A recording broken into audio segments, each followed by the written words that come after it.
বুধবার ৪ ডিসেম্বর বাংলাদেশের সার্বভৌমত্ব, অস্তিত্ব, স্বাধীনতা ও মর্যাদা রক্ষার প্রশ্নে সবাই ঐকমত্য পৌঁছেছেন বলে জানিয়েছেন আইন উপদেষ্টা আসিফ নজরুল।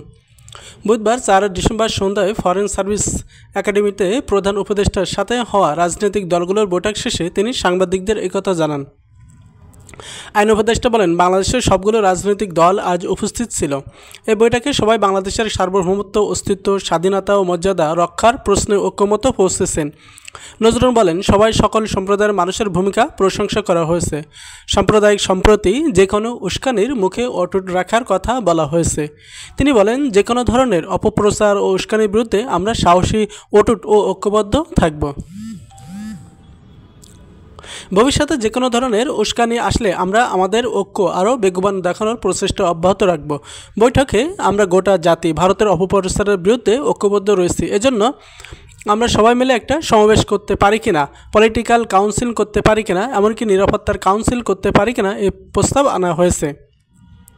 এই সবার মূল সুর ছিল যে আমাদের মধ্যে মত, পদ, আদর্শের ভিন্নতা থাকবে, কিন্তু দেশ সার্বভৌমত্ব, অস্তিত্ব রক্ষার প্রশ্নে আমরা সবাই এক।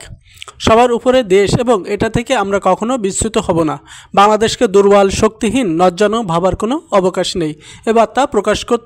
এই বার্তা জানিয়ে দিতে বলা হয়েছে। তিনি আরও বলেন, বাংলাদেশ বিরোধী বিভিন্ন তৎপরতা চলছে। হাইকমিশনে হামলা, বাংলাদেশের অভ্যন্তরীণ বিশ্ব হস্তক্ষেপ, বাংলাদেশ বিরোধী প্রচারণা, এসবের তীব্র নিন্দা জানানো হয়েছে।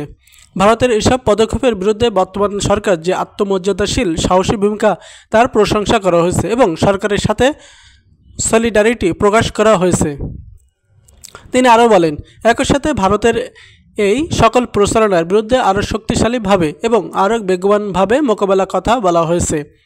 এজন্য আমাদের যারা প্রবাসী বন্ধু রাষ্ট্রের সহযোগিতা এবং বিদেশি সাংবাদিকদের নিয়ে আসার পরামর্শ দেওয়া হয়েছে। আমাদের যোগাযোগ দক্ষতা এবং আইনি দক্ষতা বাড়ানোর পরামর্শ দেওয়া হয়েছে। একই সাথে গত 15 বছরে ফ্যাসিস্ট সরকারের আমলে ভারতের সাথে যত চুক্তি হয়েছে সেটা প্রকাশ করার দাবি জানানো হয়েছে। রামপাল সহ বাংলাদেশের জন্য ক্ষতিকর যে সকল চুক্তি রয়েছে সেগুলো বাতিল করার দাবি জানানো হয়েছে বলেও জানান তিনি বলেন, বাংলাদেশের প্রতি ভারতের যে অর্থনৈতিক নিপীড়ন, সাংস্কৃতিক আধিপত্য, অভ্যন্তরীণ ব্যাপারে নাক গলানোর চেষ্টা, সেটা নিন্দা জানানো হয়েছে। একই সাথে ভারতকে বাংলাদেশের প্রতি মর্যাদাশীল এবং সৎ প্রতিবেশী আচরণ করার আহ্বান জানানো হয়েছে। তিনি বলেন, ভারত বাংলাদেশ বিরোধী যে অপপ্রচারণা চালাচ্ছে, এই পরিস্থিতিতে মোকাবেলা সকল সম্প্রদায়ের ভূমিকা প্রশংসা করা হয়েছে। একই সাথে যে কোনো উস্কানির মুখে সাম্প্রদায়িক সম্প্রীতি অটুট রাখার প্রত্যয় ব্যক্ত করা হয়েছে। তিনি আরও বলেন, সবাই একটা কথা বলেছেন, আমাদেরকে আরও শক্তিহীন, দুর্বল, ন্যায্য ভাবার কোনো রকম অবকাশ নেই। যে কোনো ধরনের অপপ্রচার এবং উস্কানির বিরুদ্ধে আমরা ঐক্যবদ্ধ থাকব এবং আমাদের ঐক্য অটুট রাখব। আমরা সজাগ থাকব। ভবিষ্যতে যে কোনো প্রচারণা এলে, উস্কানি আসলে আমরা আমাদেরকে ঐক্যকে আরও রাখার প্রচেষ্টা অব্যাহত রাখব।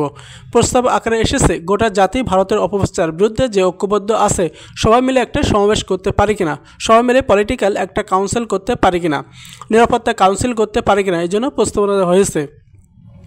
এসব আর বলছি সুর ছিল আমাদের মধ্যে মূলত পথ, আদর্শের ভিন্নতা থাকবে, আমাদের রাজনৈতিক ভিন্নতা থাকবে, অবস্থার ভিন্নতা থাকবে, কিন্তু দেশ এবং সার্বভৌমত্ব এবং অস্তিত্বের প্রশ্নে আমরা সবাই এক।